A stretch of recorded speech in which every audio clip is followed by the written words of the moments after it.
하나님 아버지, 이 시간 우리가 어린 양만을 찬양합니다. 주님, 한 주간 동안 살아오면서 우리가 가지고 있던 많은 죄의 문제들, 걱정, 근심, 그 무거운 짐들 다 내려놓습니다. 다 내려놓고 이제 우리 시선을 돌려 주님을 바라봅니다. 주신 역사하여 주시옵소서. 주님만이 드러나고 주님의 이름만이 높임받는 시간 될 수 있도록 역사해 주시옵소서. 감사합니다. 예수 그리스도의 이름으로 기도합니다. 아멘. 네, 우리 서신체로 말씀 봉독하겠습니다. 오늘 하나님께서 우리 주신 말씀은 예레미야서 23장 1절에서 8절까지 말씀입니다. 예레미야 23장 1절에서 8절까지 말씀 우리 한 절씩 교독하도록 하겠습니다. 저부터 읽겠습니다. 여호와의 말씀이니라. 내 목장의 양떼를 멸하며 흩어지게 하는 목자에게 화 있으리라. 그러므로 이스라엘의 하나님 여호와께서 내 백성을 기르는 목자에게 이와 같이 말씀하시니라. 너희가 내 양떼를 흩으며 그것을 몰아내고 돌보지 아니하였도다. 보라, 내가 너희의 악행 때문에 너희에게 보응하리라. 여호와의 말씀이니라. 내가 내 양떼에 남은 것을 그 몰려갔던 모든 지방에서 모아다가 그 우리로 돌아오게 하리니 그들의 생육이 번성할 것이며 내가 그들을 기르는 목자들을 그들 위에 세우리니 그들이 다시는 두려워하거나 놀라거나 잃어버리지 아니하리라. 여호와의 말씀이니라. 여호와의 말씀이니라. 보라, 때가 이르리니 내가 다윗에게 한 의로운 가지를 일으킬 것이라. 그가 왕이 되어 지혜롭게 다스리며 세상에서 정의와 공의를 행할 것이며 그의 날에 유다는 구원을 받겠고 이스라엘은 평안히 살 것이며 그 이름은 여호와 우리의 공이라 일컬음을 받으리라. 그러므로 여호와의 말씀이니라. 보라, 날이 이르리니 그들이 다시는 이스라엘 자손을 애굽 땅에서 인도하여 내신 여호와의 사심으로 맹세하지 아니하고 이스라엘 집 자손을 북쪽 땅 그 모든 쫓겨났던 나라에서 인도하여 내신 여호와의 사심으로 맹세할 것이며 그들이 자기 땅에서 이라. 아멘. 모두 자리에 앉으시겠습니다. 네, 여러분, 요즘 우리가 어떤 본문을 묵상하고 있나요? 네, 다 아시네요. 네, 우리가 예레미야를 묵상하고 있죠.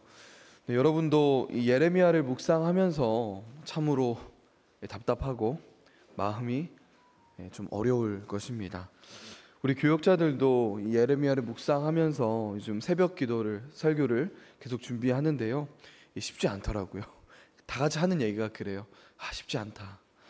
왜 그럴까요? 왜냐하면 계속 반복되는 이 이스라엘의 죄악과 하나님의 심판에 대한 선포 때문입니다.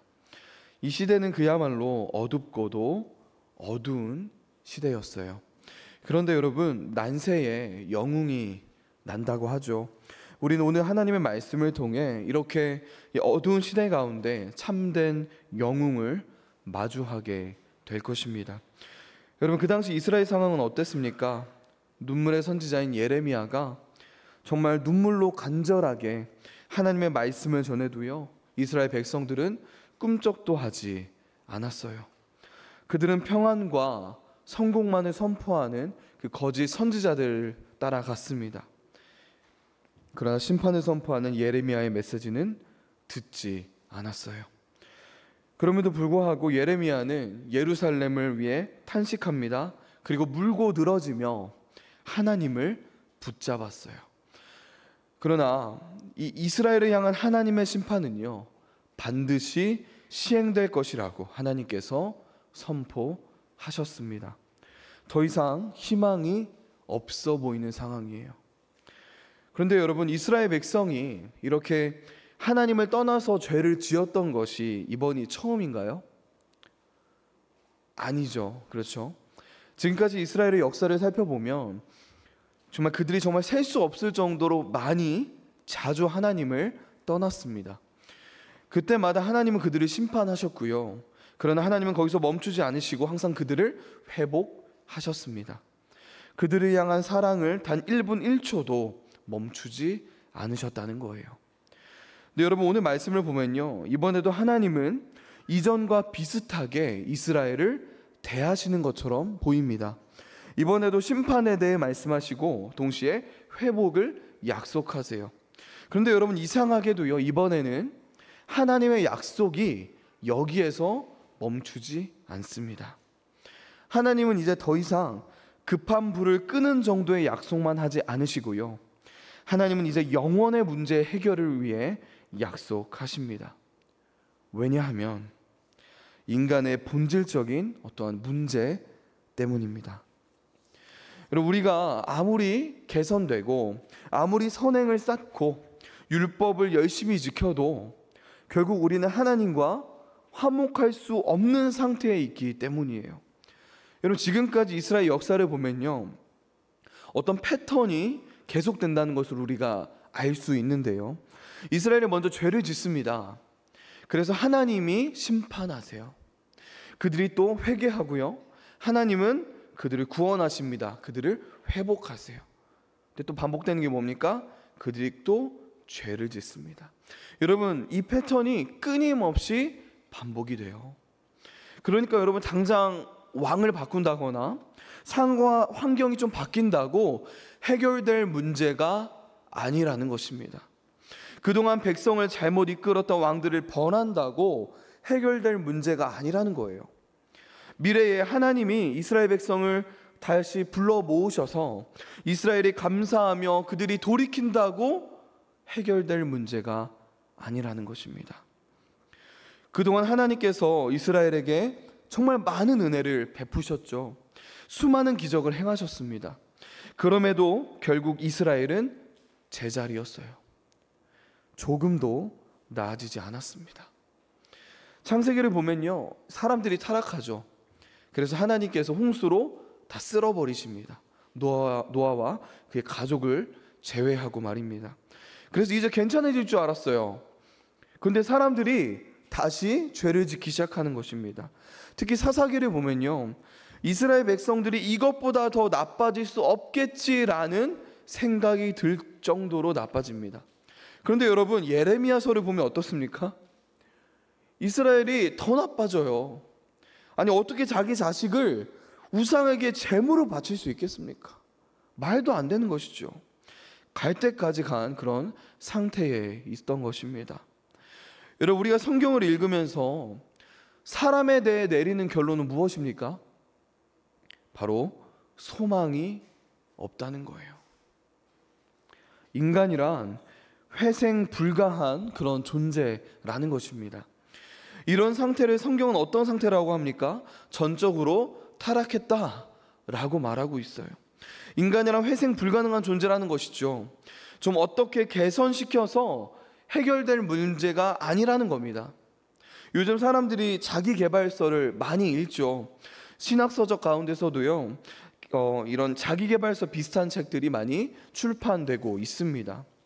여러분, 저는 이런 책들을 보지 말라는 게 아니에요. 자기계발서 또는 어떤 심리학 서적들을 읽지 말라고 말씀드리는 것이 아닙니다. 이런 책들이 우리에게 유익하지 않다고 말씀드리는 게 아니에요. 우리는 그 책들을 통해 충분히 어떤 유익을 얻을 수 있습니다. 그러나 이러한 것들이 인간의 근본적인 문제를 해결하지 못한다는 것입니다. 인간을 근본적으로 바꾸지 못한다는 거예요. 어떠한 현상은 바꿀 수 있겠죠. 어떠한 잠시 무엇을 바꾸는 것처럼 보일 수는 있을 것입니다. 그러나 인간을 근본적으로는 바꾸지 못한다는 거예요. 왜 그렇습니까? 우리는 전적으로 타락한 존재이기 때문입니다. 여러분, 이것이 우리의 문제예요.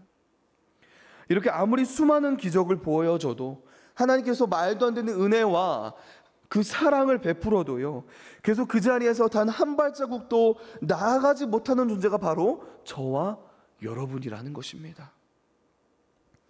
여러분, 오늘 1절에서 4절의 말씀을 보면요, 아까 말씀드린 것처럼 하나님께서 그동안 하셨던 방법들이 있죠. 그동안 하나님 이스라엘에게 은혜를 베푸셨던 방법들을 그대로 사용하세요.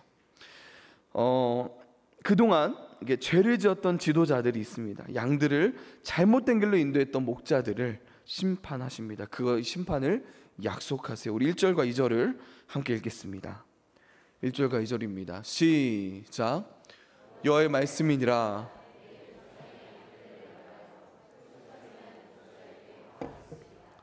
그러므로 이스라엘의 하나님 여호와께서 내 백성을 기르는 목자에게 이와 같이 말씀하시리라. 너희가 내 양떼를 흩으며 돌보지 아니하였도다. 보라, 내가 너희의 악행 때문에 너희에게 보응하리라. 여호와의 말씀이니라. 아멘. 여기서 말하는 목자는 이스라엘의 영적 지도자 그리고 왕들을 가리킵니다. 그들은 백성들을 돌보지 않았습니다. 그래서 하나님께서 심판하시겠다고 약속하시는 거예요. 그 다음 약속하신 게 무엇입니까? 바로 이스라엘의 회복입니다. 우리 3절과 4절을 함께 읽겠습니다. 시작.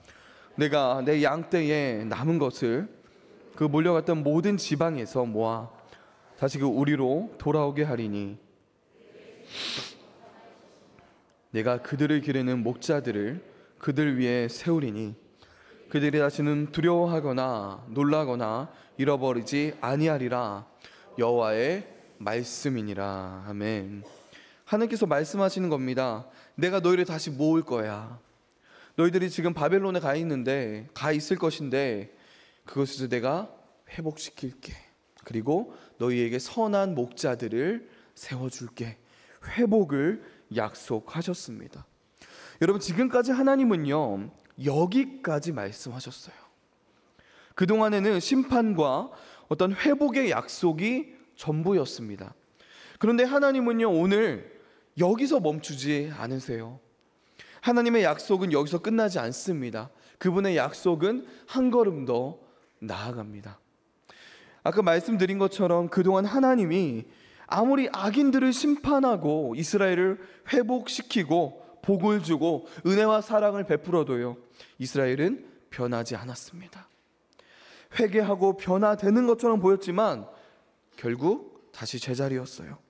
그래서 하나님께서 단 하나의 해결책을 오늘 말씀 가운데 선포하십니다. 여러분, 그 단 하나의 해결책은 무엇입니까? 바로 한 의로운 가지입니다. 한 의로운 가지. 우리 5절과 6절을 함께 읽겠습니다. 5절 6절입니다. 시작. 여호와의 말씀이라. 보라, 때가 이르리니 내가 다윗에게 한 의로운 가지를 일으킬 것이라.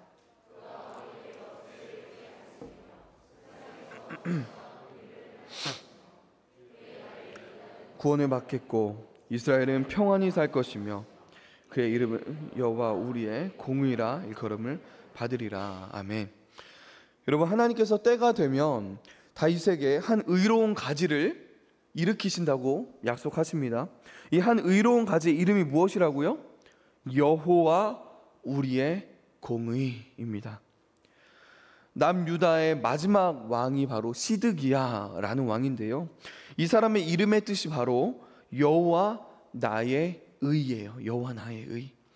여러분, 결국 시드기야는 실패했습니다. 그가 왕으로 있는 동안 하나님의 의를 전혀 나타내지 못했어요.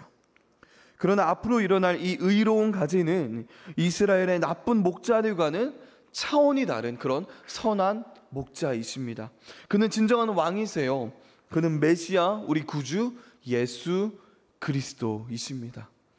먹구름이 빽빽하여 빛이 전혀 보이지 않는 그런 상황 속에서 그 사이로 한 줄기 빛이 비추기 시작한 것입니다. 여러분, 그런데 왜 앞으로 오실 그 메시아의 이름이 여호와 우리의 공의일까요? 이어서 우리 함께 여호와의 의에 대해 깊이 묵상해 보고자 합니다.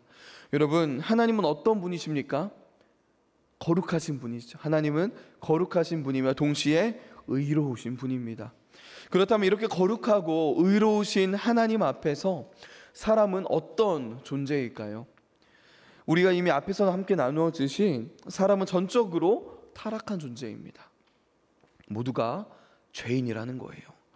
그런 존재가 어떻게 하나님과 관계할 수 있겠습니까? 말도 안 되는 것이죠.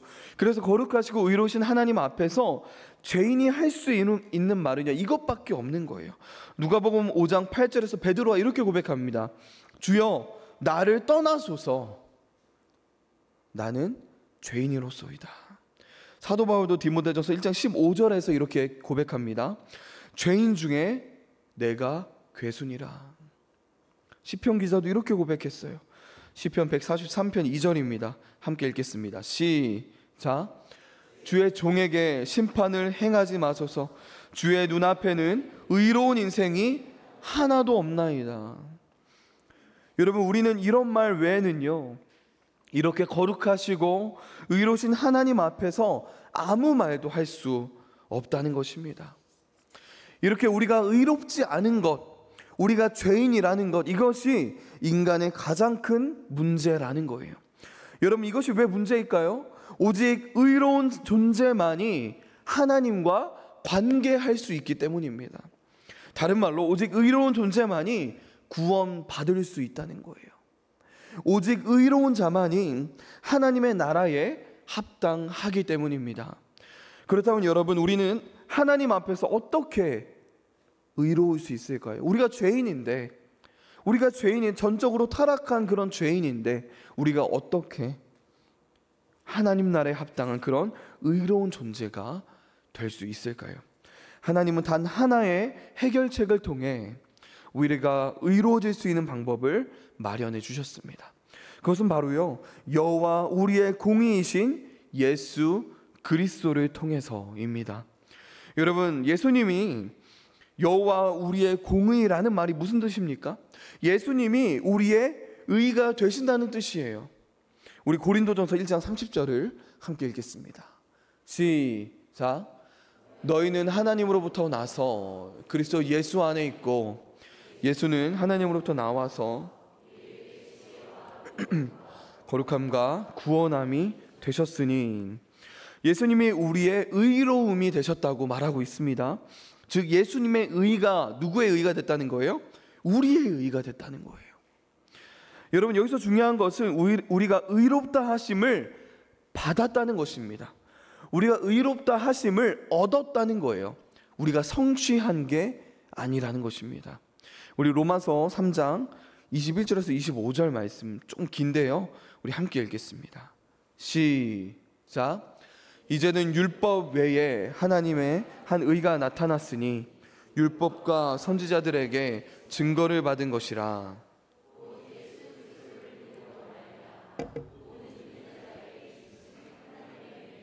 차별이 없느니라. 모든 사람이 죄를 범하였음에 하나님의 영광에 이르지 못하더니 그리스도 예수 안에 있는 속량으로 말미암아 하나님의 은혜로 값없이 의롭다 하심을 얻은 자 되었느니라. 이 예수를 하나님이 그의 피로써 믿음으로 말미암는 화목 제물로 세우셨으니 이는 하나님께서 길이 참으시는 중에 전에 지은 죄를 간과하심으로 자기의 의로우심을 나타내려 하심이니. 아멘. 여러분, 기억하십시오. 우리는요, 그리스도께서 우리 안에서 행하시는 의로움으로 의롭게 되는 것이 아니라 그리스도께서 우리를 위하시는 의로 의롭다 하심을 받는 것입니다. 다른 말로 예수님이 우리 안에서 우리를 의로운 존재로 바꾸어 주셨고, 그래서 우리를 의롭다고 말해 주시는 게 아니라는 거예요. 여러분, 예수님이 우리를 의로운 존재로 바꾸어 주시고 우리가 의롭게 되고 우리를 의롭다고 인정해 주시는 게 아니라, 우리는 여전히 죄인이지만 우리를 의롭다고 하나님께서 여겨 주시는 것입니다. 사도 바울이 로마서 4장 3절에서 이렇게 선포했어요. 성경이 무엇을 말하느냐? 아브라함이 하나님을 믿음에 그것이 그에게 의로 여겨진 바 되었느니라. 여러분, 아브라함이 의롭게 변해서 죄가 다 사라져서 하나님 의롭다고 말해주신 것이 아니라는 거예요. 그는 여전히 죄인이었습니다. 그러나 하나님께서 그를 의롭게 여겨주신 거예요. 여러분, 이것이 칭의입니다. 칭의란 예수 그리스도의 완전한 의로우심을 죄인에게 전가함으로써 죄인에게 죄가 있다 하지 않으시고 의로운 사람이라고 선언하는 하나님의 놀랍고도 위대한 행위입니다. 여러분, 왜 칭의가 반드시 필요할까요? 왜냐하면 이 칭의는 죄인이 하나님 앞에 의인으로서 설 수 있도록 새로운 법적 지위를 부여하는 것이기 때문입니다. 우리의 의를 가지고 심판자이신 하나님께 가면 죽을 뿐이에요. 영원한 형벌만이 우리 앞에 놓여 있다는 거예요.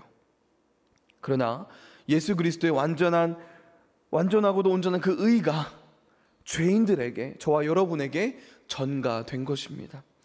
여러분, 하나님이 예수님을 보시고 우리를 보시는 게 아니라 예수님을 보시고 우리를 의롭다고 여겨주신다는 겁니다. 이것이 칭의예요. 즉 예수님의 의가 나의 의가 된 것입니다. 여러분, 예수님이 여호와 하나님의 공의라고 하죠. 왜 그렇습니까? 여러분, 만약 그냥 하나님의 공의라고 한다고 하면요, 뭐가 문제일까요? 예수님이 하나님의 공의시다, 여기서 끝났다면, 예수님이 하나님 나의 공의다, 예수님 나의 공의다 라는 말이 아니라 예수님은 그냥 하나님의 공의시다 라는 말에서 끝났다면, 여러분, 이것이 좋은 소식일까요? 나쁜 소식일까요? 나쁜 소식입니다. 왜냐하면 하나님께서 우리에게 공의로 대하시면요, 의롭게만 대하시면요, 그 누구도 하나님 앞에 설 수 없기 때문이에요. 우리의 모든 죄가 드러납니다. 의롭다는 상태는요, 죄가 없는 상태를 말하는 것이거든요. 그런데 하나님께서 공의로 우리를 대하시면 우리는 지옥에 갈 뿐입니다. 그러나 예수님께서 우리의 의가 되어주셨습니다. 그래서 예수님이 여호와 우리의 공의가 되신 거예요. 여러분, 무엇으로 그렇습니까? 하나님의 은혜로 그렇게 된 것입니다. 여러분, 성경은요 분명하게 이 세상에 의인은 없다고 선포했거든요. 특히 로마서가 그렇게 선포를 하고 있죠. 그런데 왜 성경에서는 의로운 자라는 타이틀을 가진 존재들이 계속 등장하는 것일까요? 왜냐하면 하나님이 의롭다고 여겨주셨기 때문인 거예요. 그들이 진짜 율법에 다 비추어 볼 때 의로워서가 아니라 하나님이 의롭다고 여겨주셨기 때문에 의로운 자라는 타이틀을 가질 수 있었던 것입니다. 내가 의로워서 나를 의롭다고 여겨주신 것이 아니라 나는 여전히 죄인이지만, 의롭지 않은 사람이지만, 무슨 이유인지 모르겠지만 나를 의롭다고 여겨주셨다는 거예요. 그것이 은혜입니다. 여러분, 누구를 보고요? 예수님이요. 예수 그리스도의 완전한 의를 보고 우리를 의롭다고 칭해 주셨다는 거예요. 그렇기 때문에 칭의가 은혜일 수밖에 없는 것입니다. 이렇게 여호와 하나님의 공의이신 예수님은 그 말 그대로 우리의 의가 되셨습니다. 이제 말씀을 마무리하겠습니다. 여러분, 예레미야가 살던 유대 사회는 절망적인 사회였어요. 어쩌면 이스라엘 역사상 가장 어두운 시기였을 것입니다. 이렇게 어두운 시기 가운데 희망의 빛이, 소망의 빛이 비추었습니다. 이런 상황에서 하나님께서 선지자를 통해서 주신 그 소망의 약속은요, 어떤 개혁의 어떠한 지침이 아니었어요. 이렇게 개혁해라, 너희 이렇게 살아라 라는 지침이 아니었습니다. 어떤 약속을 주셨습니까? 예수 그리스도 자신을 주셨습니다. 여호와 우리의 공의라고 불리는 예수님을 통해 그 예수님을 우리에게 주시겠다는 약속 말입니다.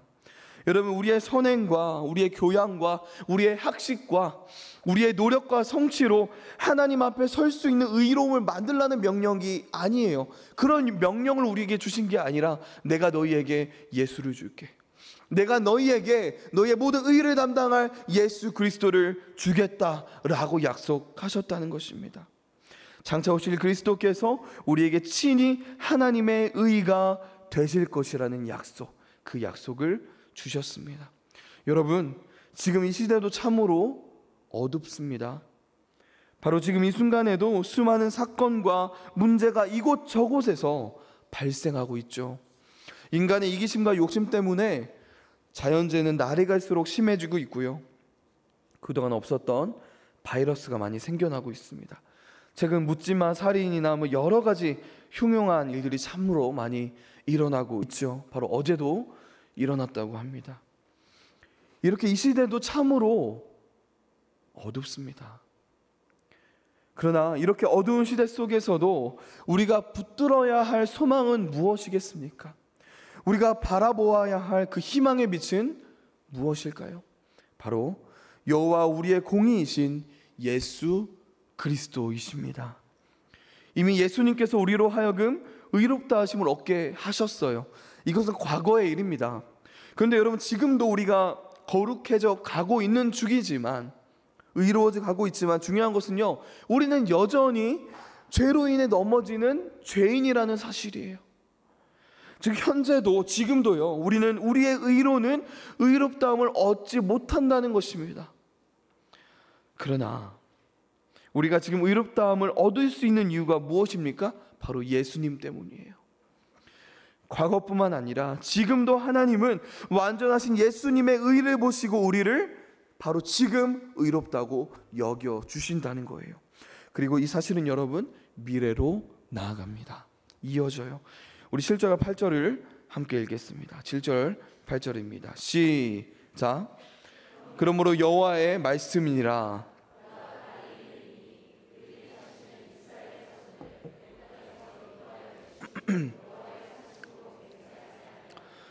이스라엘 자손을 북쪽 땅, 그 모든 쫓겨났던 나라에서 인도하여 내신 여호와의 사심으로 맹세할 것이며 그들이 자기 땅에 살리라 하시니라. 아멘. 여러분, 이 말씀은요, 여호와 우리의 공의이신 예수 그리스도로 인해 하나님의 백성들이 하나님께서 허락하신 약속의 땅에서 평온한 삶을 누리게 된다는 뜻입니다. 즉 본향으로 돌아오게 될 거라는 약속이에요. 여러분, 우리의 본향은 어디입니까? 바로 하나님의 나라입니다. 즉 우리가 예수 그리스도로 인해 의롭다함을 얻는 이 칭의의 사건이 과거와 현재뿐만 아니라 앞으로도, 미래에도 우리를 이끌고 간다는 거예요. 여러분, 우리의 미래의 소망은 무엇입니까? 바로 예수 그리스도의 재림입니다.